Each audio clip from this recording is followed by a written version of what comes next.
What's up, everybody? On today's video, we're going to talk about 10 reasons why you should fire your realtor immediately. So if you're thinking about moving somewhere else, you're going to need a realtor. There's huge advantages. I have been through many real estate transactions, some with a realtor, some without a realtor. And let me just tell you, it's really almost necessary to have a realtor on your side unless you are vastly experienced in real estate. Most of us really are not. Paying real estate fees is just part of the home buying or selling process, and most likely you're going to need a realtor on your corner. A realtor is a very expensive service you're going to be paying, and they need to be on point, and you need to make sure that both in your contracts, whether you're a buyer or a seller, that you have the exit option in case that realtor is not doing a good job. If you are a seller, one good thing to do is to change the contract so it's not a 1-year listing. Maybe it's a 6-month or 3-month listing. That way, if they're not able to sell the house within a reasonable time period, then you have the option to find somebody else. So the first thing that you absolutely have to watch out for with realtors is a thing called steering. It's illegal in most places, but realtors are willing to do it all the time.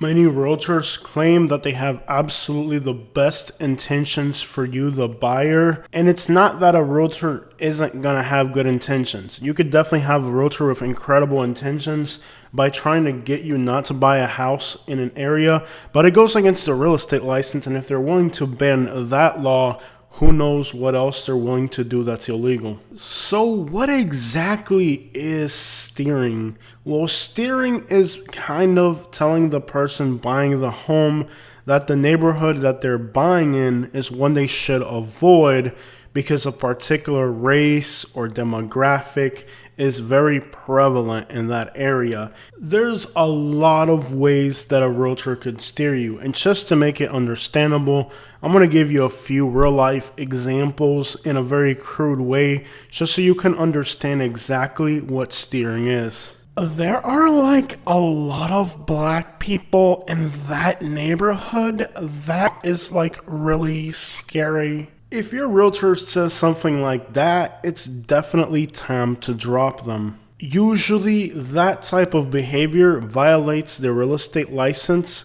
and for the most part, why are they even showing you or considering a house if it's not worth your time? It's just like, why are you even here to begin with if you're not going to try to... It's illegal and it's unethical and it's actually counterproductive. I mean, think about the fact that they're showing you a house and then telling you it's a bad neighborhood. Why are you even showing me a house if it's not an area I would want to be in? Kind of the root cause of steering is pushing you in another direction, and there's a lot of danger with that. Potentially that realtor could know somebody that needs to sell a property, or there's some type of kickback if they can sell you a home in a particular area or from a particular builder, so on and so on. At the end of the day, there's an incentive for that realtor to sell you something else that's more convenient for her or her associates. So now you've hired a realtor to protect your interests, and they're no longer protecting your interests, they're looking out for themselves. And one of the biggest dangers with steering isn't so much the discrimination of the neighborhood because of the background of it, that's one aspect of it, but also the idea of pushing you into a different direction. The danger of having a realtor steer you isn't just the fact that you're discriminating one purchase, but also that you're being pushed in another direction. There's dangers on both sides of that go against the interests of you, the buyer. And even as a seller, a realtor could tell you, hey, there's a lot of... You need to sell your house before this neighborhood goes to crap. There's a bunch of dang Cubans from Hialeah and Lehigh Acres moving in, and they're buying up this neighborhood. Next thing you know, you better get out before this boat sinks. As you can see, there's a lot of ways and reasons and methods through which a realtor could steer a buyer or a seller from abandoning a purchase and pushing them towards a purchase of another area.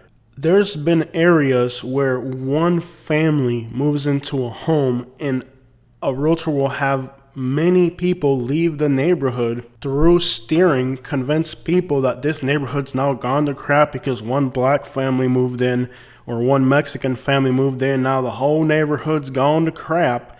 Next thing you know, entire cities have been abandoned because of that, and it's affected, pretty much effectively destroyed that city's real estate market. Perfect example is a few cities in northern Alabama where one Hispanic family moves into a neighborhood and then the whole entire neighborhood moves out, effectively annihilating the city's real estate market value simply because a minority moved into an area. You may not realize how serious steering is, but there have been entire cities in the United States where one family moves into a neighborhood, the entire neighborhood moves out from fear, and the city's economy is destroyed. Perhaps that minority family had the best intentions to be productive, start businesses, and make that city a better place. And it wasn't their presence that made things bad. It was the way their presence was perceived by the sellers, real estate market regionally. And if you run into an area where all the realtors that you're finding are trying to steer you in a certain direction, it may be a good decision not to partake in that real estate market. Don't buy in a market where all the realtors are trying to steer people. People are actually believing it. And now the real estate market is nothing but one big speculation based off of people's prejudice. That's definitely not where you want to put your money. I mean, if you're buying real estate, you're in a sense an outsider to that area or region or city. So how do you know you're not going to be perceived the same way as well? There's a lot of reasons why steering is illegal and why you should definitely not put up with it from your realtor. Simply put, if there's really a reason why a realtor shouldn't be showing you a house that's legitimate, then why are they even showing you the house? They could just say, hey, I have a recommendation of a few houses we could look at, and not even have to steer you. They could just show you what they think would work for you without first taking you to a house that's not worth. I don't even know how to explain it, but like, let's suppose to really protect your interest as a buyer, a realtor is going to steer you away from buying a particular property. Why there should be an explanation to why they don't want to show the property, or why they don't just go and show you a good property and just not even mention the property that's not good for you. That doesn't really violate any laws. The deal with steering is they could definitely show you a property they think is good for you without having to give you an explanation to why you shouldn't buy a house in a particular area. If a realtor is really going to steer you to protect your interests, why would they even talk about it? They would just go and show you a house and see if you like it, and that's it. Why would they even get into a conversation explaining that they're looking out for your interests? But it's just a ball of crap that you should avoid. All realtors know that there's a particular part of the city that's the least attractive. It may have the most crime. It may be whatever the problem's going on there. Why they would verbally explain that to you and not just professionally show you better options is beyond me. Imagine going to a car dealership and one of the cars in the parking lot has a bad transmission. Would you expect a salesperson to just randomly point out how that car has a bad transmission and you shouldn't buy it?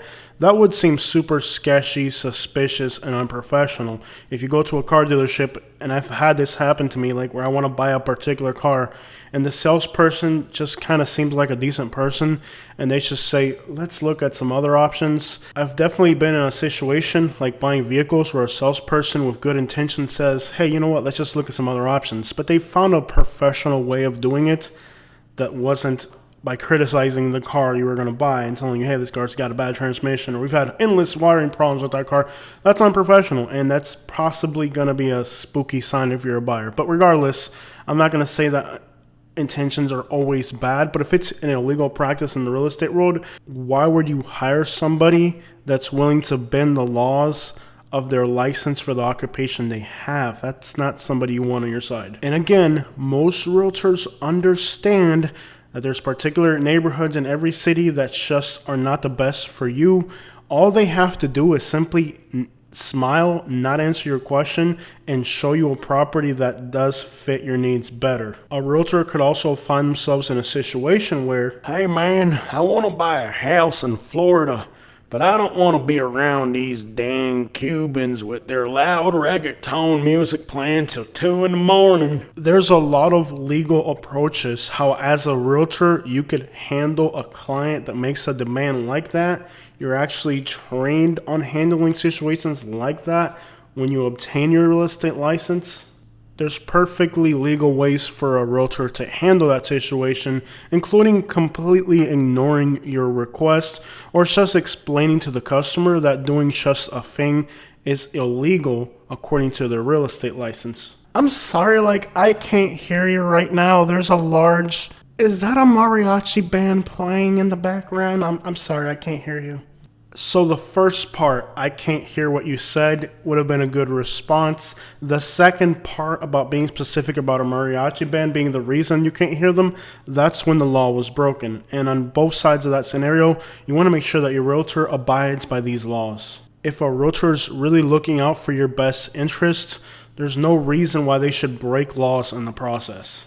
Or they should at least not be stupid enough to give you evidence that they are breaking the law if they are doing it subconsciously to protect your interests. Number 2, if the realtor you hired recently moved from another state, if they're not from that area, they reevaluated their real estate license and they recently got their license, or let's say a state has a 1 or 2 year period where you have to be a resident before you can start practicing real estate, and they are right at that line, or if the state doesn't even have a regulation, there's states where anybody can just sell real estate even though they're not from that state for a pronounced period of time. If your realtor is not really familiar with the area they're selling, that's probably a red flag. Let's say you ask your realtor, "Hey realtor, how long have you lived in Florida?"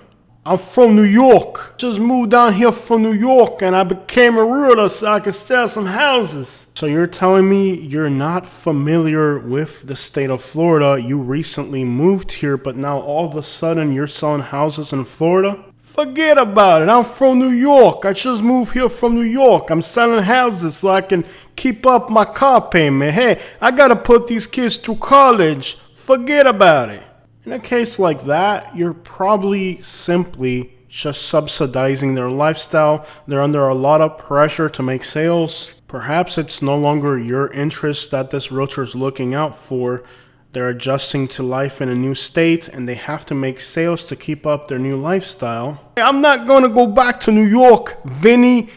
Enjoy are looking for me, okay? I can't go back to New York. Forget about it. They're never going to find me here in Boca.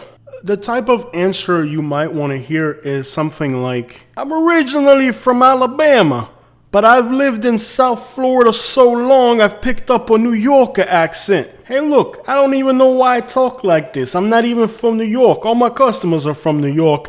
My realtors are all from New York. My brokers from New York. The sellers are from New York. I'm not even from New York, but I talk like a New Yorker because everybody around me is from New York. I've never even been to New York. Why do I talk like this? Forget about it. I just ordered a package from Amazon. I look at the box. The box came from New York. I just bought a Subaru on Craigslist. I went to see the guy that was selling it. The guy just came here from New York. I'm from Florida. I've lived here my whole life. Why do I talk like this? I don't know. Hold on, I'm getting a call from Vinny right now. Pronto. Vinny, don't worry about it. I make this guy disappear. Ciao.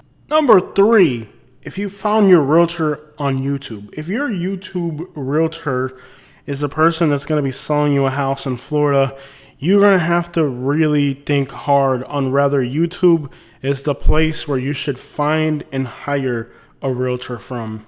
You would assume that they would have like a network of people they know, or I don't know, referrals or something. But if they're just using a YouTube channel, like if they're a YouTuber like us and they become a realtor, that's a different story. But if they're a realtor who starts a YouTube channel and then they make a top 10 list of the places you should move to, and all those top 10 places just happen to be within the vicinity of where that person lives, chances are that's not the person you want to hire. My name is like YouTube Realtor, and on today's list, we're going to be looking at the top 10 places that you should move to in Florida. Number 1 is where I currently live. Number 2 is not far away from where I live. Number 3 is just down the road from where I live. Number 4 is dual agency.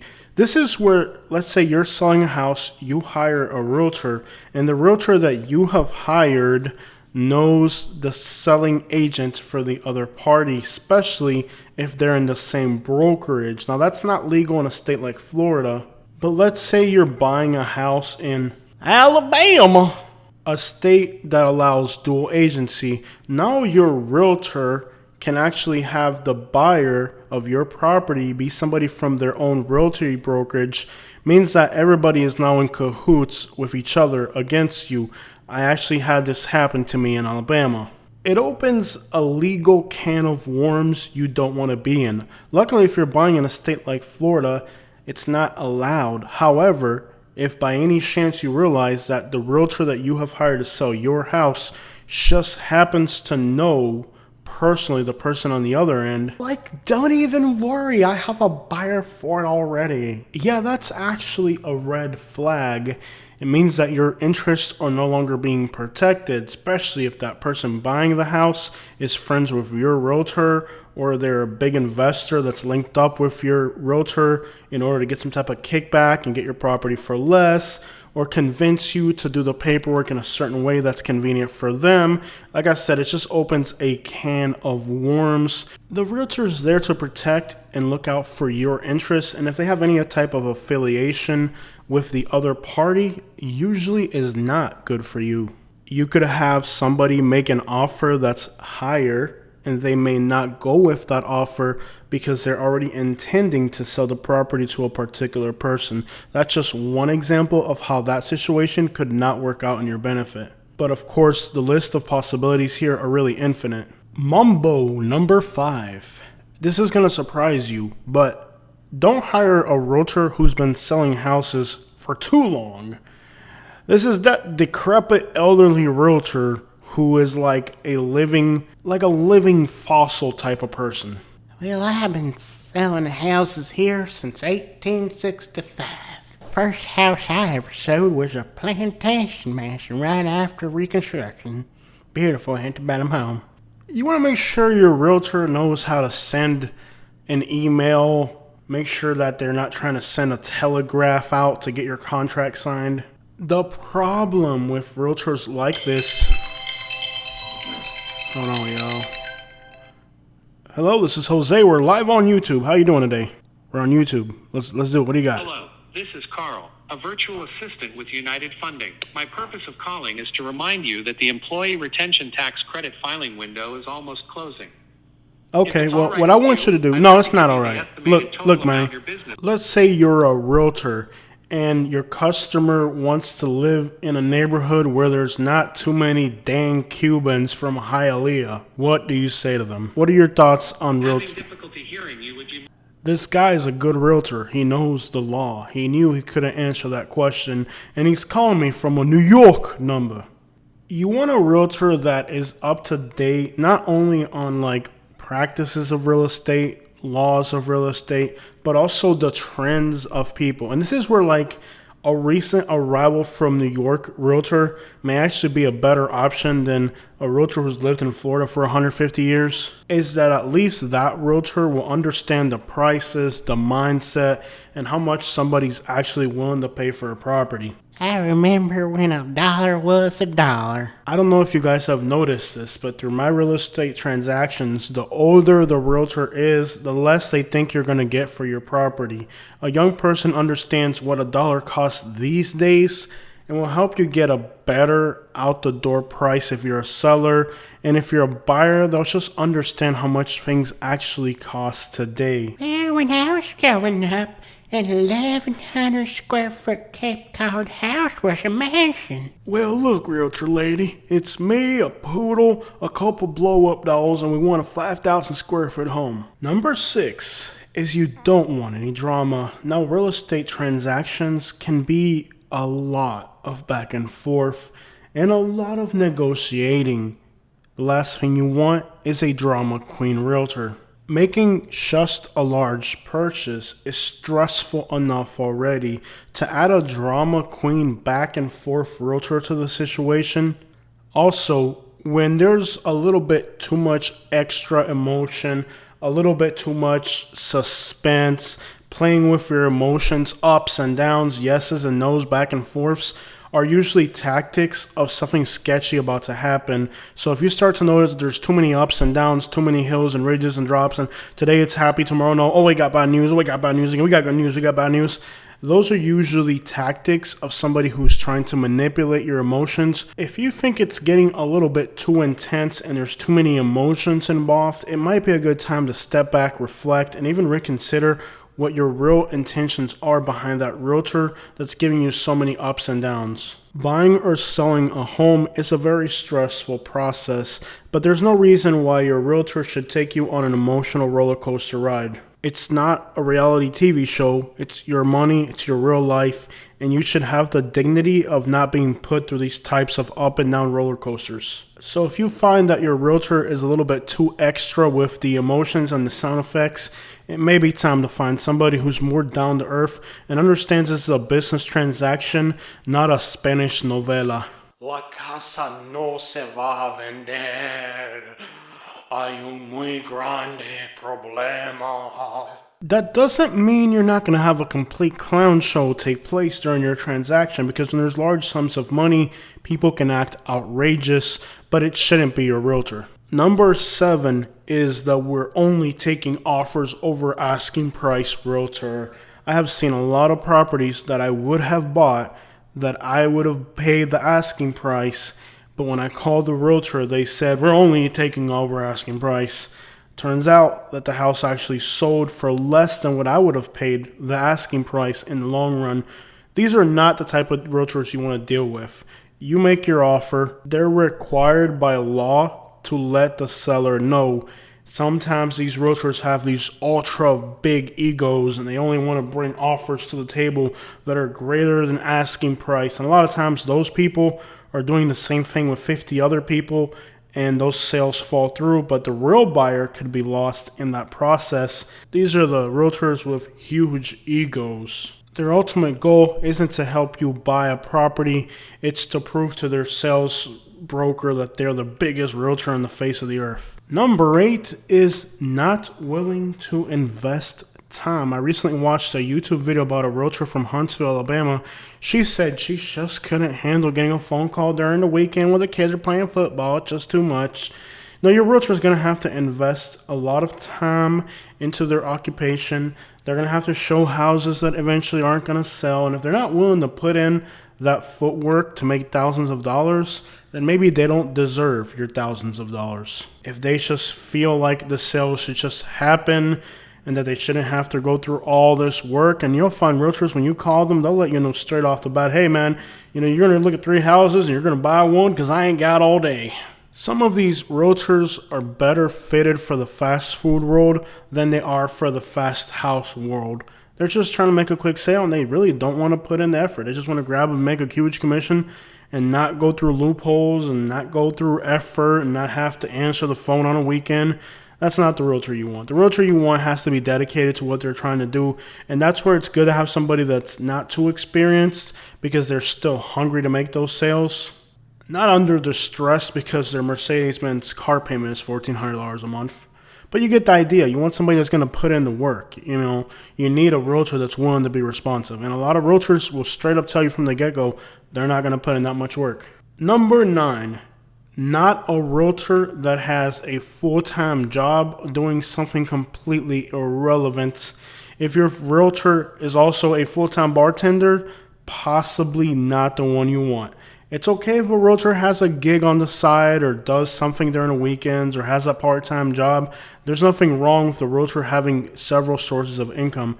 But if their main source of income is not real estate, you want a real realtor, a person whose job is to sell houses, not who's doing it on the weekends to pay extra money for their mortgage or something. Like, you need a real realtor. That's their job. If they're doing something else on the side, possibly not the best option. It's kind of awkward when you order or DoorDash at 2 in the morning and your realtor shows up and you think you got a sale and they're like, oh no, I'm just delivering this pizza. or you get pulled over by your realtor who's also a sheriff, or you find out your realtor is also your garbage man. Just make sure that the person you're hiring is an active practicing realtor. Hey man, I'm really glad that I'm going to be helping you sell your house. But listen, if you ever need some gas on the side, I got that too. I'm sorry, what, the what? Oh no, I mean like I'll cut your grass, man. Like if you need a landscaping company, I'll cut your grass too. I'm like, oh, I'm sorry, I thought you were a realtor. I didn't know you were a junkie. Number 10, the last thing you should look out for is realtors who know nothing about local regulations. Your realtor should be somewhat avid at construction, building materials, local building regulations. They should have some type of knowledge of, the laws of houses since they're freaking selling them. If they have a background in construction or they've worked with the county, they've pulled permits, they've done something in the past related to the real estate world, crap, even if it's working at a hardware store, they understand the idea of houses, laws, regulations, and everything that goes into like the legal structures of buildings. Like, before I was a realtor, I was a exotic dancer at Lollipops in Newport Richey. Look, lady, you better use your pole finding skills to find out where that survey marker is, because that's what we're here to do today. Alright guys, so those are the top 10 things you should look out for if you're determining whether it's time to fire your inapt realtor. And if you're looking for a realtor, just keep some of these tips in mind, minus the comical the comical aspect of it doesn't really matter, but you get the idea. Make sure your realtor's not a junkie. Make sure they're not a Civil War veteran that's still trying to send telegraphs. Make sure they're not running a moonshine distillery on the side. Make sure they're not from New York. Jose, that's just wrong. I wouldn't even say something like that. Make sure they're not violating real estate rules like steering, and hopefully you didn't find them on YouTube. Well, hold on, Jose. Now you told me you didn't want that realtor sent no telegraph. Isn't YouTube like the new billboards out there, Jose? Sounds like you're contradicting yourself. Hey, if you think Jose's contradicting himself, let me hear your thoughts and opinions in the comments if you're so smart. It's an interesting concept. Maybe in the future, unless your realtor doesn't have 100,000 subscribers, they won't be a real good realtor. Like your realtor, how many subscribers does your realtor have? 3,000? That's it? Like you hired a realtor who only has 3,000 subscribers to sell you a house? Okay, so if you have ever had a nightmare realtor situation that you would like to share, don't hesitate to hit the comment section because people do read through the comments. The comments are part of the video, so you can contribute to this video by going in the comment section and letting us know if you've ever had a horrible realtor situation where they've tried to steer you into a property, or if you've ordered like an Uber at 2 a.m. to pick you up from a bar while you were drunk and you're like, hey, aren't you the lady that's trying to sell my house too, man? I didn't know you're an Uber, man. Like, I didn't know. I wouldn't have hired you I wouldn't have even hired you, man. Like, I thought you were like a real realtor, And then she's like, I didn't know you were a drunk. Does your wife know about your passenger there, buddy? What if you didn't call the Uber? What if you got a DUI and then you end up in a holding cell with your listing agent? Has your listing agent ever had a showing on your property with a very peculiar customer who wasn't really there to buy the house? They were just using your house as a staging ground for a romance on the side or something. Have you ever had anything weird happen? Have you ever had a realtor that was like really unprofessional? I'd love to hear your unprofessional realtor stories. Hey, listen, Jose, I'm going to have a showing with a young lady at about, let's say, 11:30 tonight. Make sure you're not there. Next day you call your realtor like, hey man, how did the showing go last night? And he's like, oh man, it went great, but no buyer. Okay, whatever, dude. But hey, listen, next time you show the house, can you not go in the